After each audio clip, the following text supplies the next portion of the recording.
தவக்காலம் முதல் வெள்ளி செய்தி. மனந்திரும்பும் அழைப்பு நாள். தவக்காலத்தின் முதல் வெள்ளி.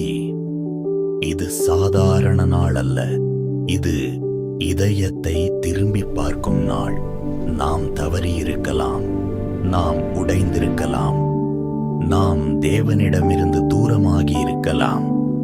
ஆனால் சிலுவையில் கரங்களை விரித்திருக்கும் ஜீசஸ் கிரைஸ்ட் இன்னும் அழைக்கிறார். திரும்பி வா, நான் காத்திருக்கிறேன்.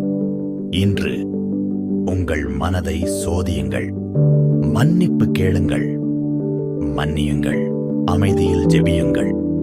தவக்காலம் என்பது துக்ககாலம் மட்டுமல்ல, அது நம்பிக்கை மீண்டும் உயிர்ப்பிக்கும் காலம். இந்த முதல் வெள்ளியில் உங்கள் இதயத்தை அவரிடம் கொடுங்கள்.